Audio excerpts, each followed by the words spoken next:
Yo, what's up? Welcome back to another episode of the SWUS. We got Raiders Chiefs in Kansas City on Friday. Bear with me on this one. It's Thanksgiving night right now. I've been drinking all day and I have nobody in the office, so I'm soloing this video. Coming off a Thanksgiving Day sweep. I went 4-0 in my bets. It would have went 5-0 if I bet the Cowboys. I didn't bet it, but I was leaning Dallas minus 3.5. Didn't bet that one, but 4-0 Thanksgiving sweep. So let's keep that positivity rolling. Raiders Chiefs on Friday. Let's do it. Welcome to the SWUS.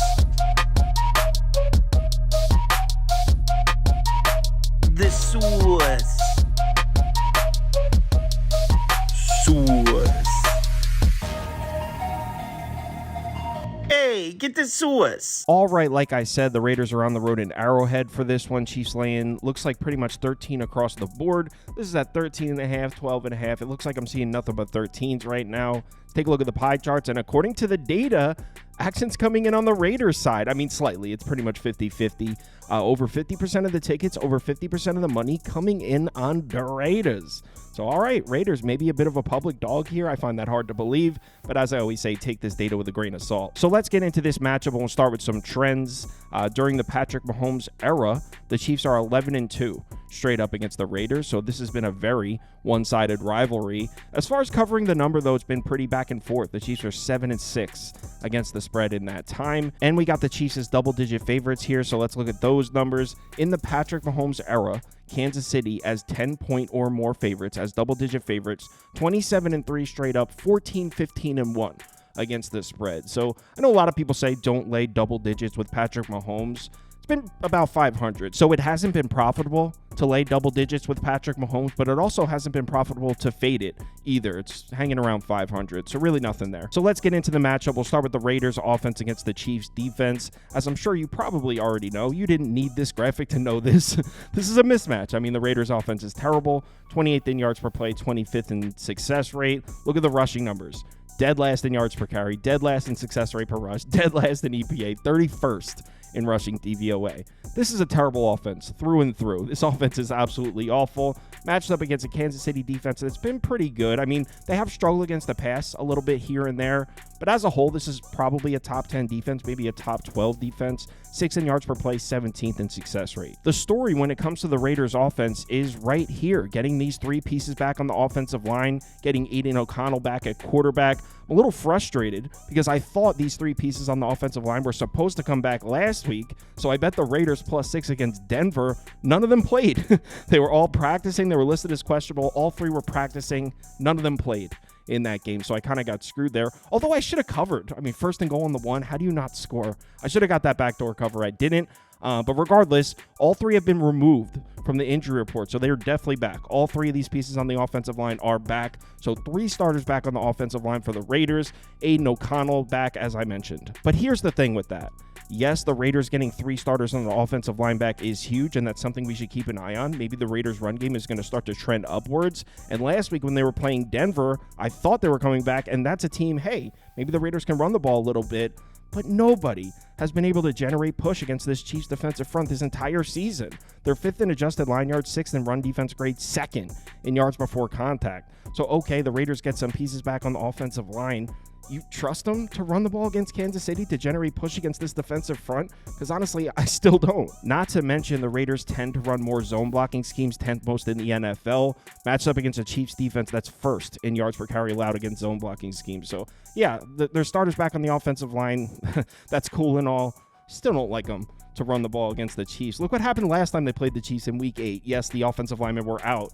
Actually, I believe this is the game that 2 of them got hurt, if I'm being honest. But in that game, 1.7 yards per carry. They had 34 yards rushing in the entire game. 34 yards rushing. That's not a typo. 34 yards, 20% success rate per rush. So no, I'm not expecting the Raiders to run the ball here, which means there's an awful lot of pressure on Aiden O'Connell to make throws. He's made 1 start this year, was Week 6 against Pittsburgh. So let's cut him a little bit of slack. It was against the Steelers. And I mean, he wasn't absolutely terrible in the game. 27 of 40, 227 yards, 5.7 yards per attempt, 1 touchdown, 1 interception, a 79.9 passer rating. Certainly not good, but that's not practical joke bad. I mean, I watched the entire game because I bet the Raiders in that game. He was bad, but not Gardner Minshew bad. I mean, last week against the Broncos, Gardner Minshew played one of the worst games at the quarterback position that I've seen this year. He was so bad. Against the Steelers, O'Connell was also bad, but he made a lot of underneath throws. They were able to move the ball a little bit.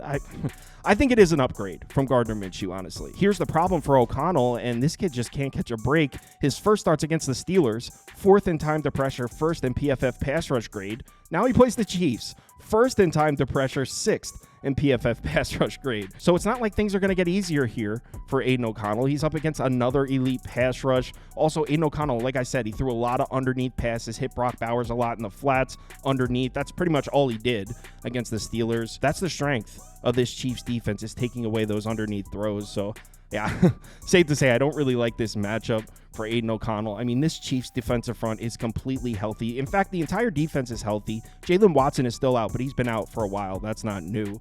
So this is going to be a nightmare spot for the Raiders offense. I have no faith at all in this Raiders offense. But what about the matchup on the other side? We got the Chiefs offense against the Raiders defense. And in my opinion, this one's a little bit closer. I mean, look at the graphics. Obviously, the Chiefs have the edge. I'm not going to try to tell you that they don't.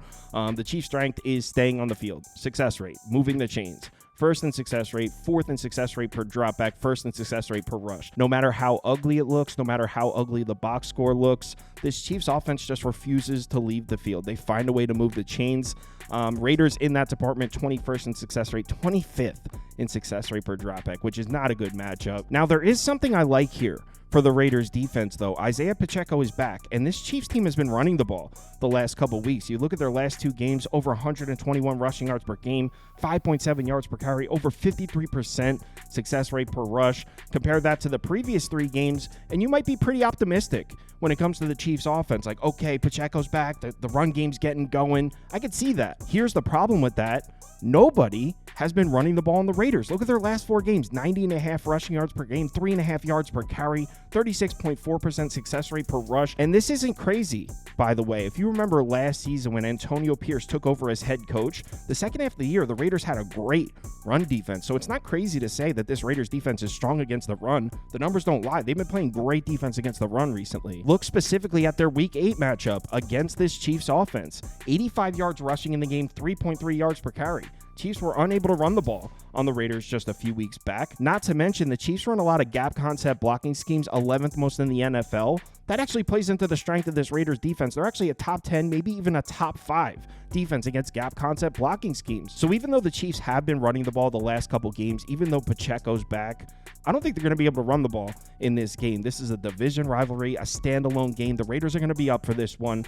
I think they're able to take the run away from the Kansas City Chiefs here. I don't think Pacheco's going to be able to do much here, which means it falls on the shoulders of Patrick Mahomes. So is Mahomes able to cover a 13-point line without run support using just his arm?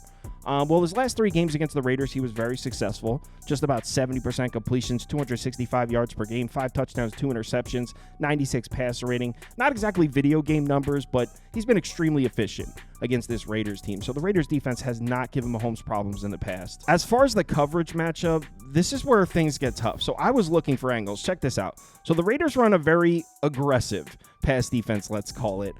Man coverage. Actually, they run more cover 0 than any other defense in the NFL first. Almost 10% of their defensive snaps are in cover 0. That's a crazy amount. 1 out of every 10 snaps, the Raiders are in cover 0. That's wild. 10th in cover 2. So a lot of cover 0, a lot of man, a lot of cover 2. They don't sit back in deep coverage much at all. 19th in cover 3 frequency. They very rarely run cover 4. They almost never run cover 6. So this is kind of, I guess let's call it an aggressive Raiders pass defense. They don't sit back in deep coverage very much at all. So what do we think about that matchup for Patrick Mahomes? Well, honestly, I couldn't find anything here. So what I did was I split it up. Mahomes against deeper coverages, cover 3, cover 4, and cover 6, or cover 0, cover 1, cover 2. He's got basically identical numbers. Completion percentage, 7th and 12th. Yards per attempt, 21st, 20th. Passer rating, 18th and 19th. So this tells us absolutely nothing here. So next I checked out the matchup for the Raiders pass rush Raiders don't have one, or the Raiders' lack of a pass rush, let's say. 28th in pressure rate, 26th in adjusted sack rate. And this is kind of a weird one because Mahomes has really struggled from a clean pocket this year, as crazy as it sounds. When given a clean pocket, Mahomes is averaging 7.1 yards per pass attempt. That's 28th in the NFL. So the Raiders probably aren't able to generate consistent pressure on Patrick Mahomes in this game, but Mahomes really hasn't punished defenses this year for not generating pressure. He really hasn't punished defenses for giving him clean pockets. So I don't really know what to make of that, if I'm being honest. So Patrick Mahomes is going to have clean pockets to throw from in this game. Obviously, that's a positive angle for the Chiefs, but if you look at his numbers from a clean pocket, what does that even mean? He hasn't even been very good from a clean pocket. So I don't really know what to make of that. Now, the Raiders do blitz a lot. 9th in blitz rate. So why don't we look at Patrick Mahomes' numbers against the blitz? And again, I found absolutely nothing. Patrick Mahomes, when blitzed, 11th in completion percentage, 22nd in yards per attempt, 18th in passer rating. Patrick Mahomes, when not blitzed, 8th, 23rd, 15th. So again, I found absolutely nothing. Mahomes pretty much ranks the same in the NFL when blitzed and when not blitzed. As you can see, I am having some trouble finding angles in this one. I really can't find anything. Why don't we look at passing depth here? The Raiders are terrible against the short pass. Patrick Mahomes throws a lot of short passes. So, okay, there's something. But, I mean, is that really an angle? The Raiders are pretty much terrible against all passes, not really specific to the short pass. So, I guess that's something. Here's something. Here's something I found. So, the Raiders are terrible against the short pass. Look at Xavier Worthy's numbers when targeted on short passes. Patrick Mahomes has a 116.9 passer rating when throwing short passes to Xavier Worthy. So, okay, there's something. Like I said, I'm really struggling to find angles in this one. So maybe we play a Xavier Worthy prop in this one. So as far as betting this game, I mean, I truly don't know. I lean towards the Chiefs. I think the Raiders are really going to struggle to score points here. So maybe Xavier Worthy, 5+ receptions. I think you can get that at like plus 360. Maybe Chiefs minus 12.5, 13. Maybe a Raiders team total under, somewhere in there. As of right now, I don't have a bet down on this game. I'm not sure if I'm going to. I kind of think the Chiefs are going to cover, if I'm being honest. So let's say Raiders team total under, Xavier Worthy over receptions, Chiefs minus 13. Those are my 3 picks for this game. I'll let you know on the live show if I ended up betting any of them, but as of right now, these are just leans. Live show, 10:30 a.m. Eastern time. We'll go through the college football slate. There's a bunch of college football games on. We'll go through this game. We'll go through some college basketball as well. If you're able to make it, we'd love to see you in the comments. Hope you all had a great Thanksgiving. Please remember to bet responsibly. Later.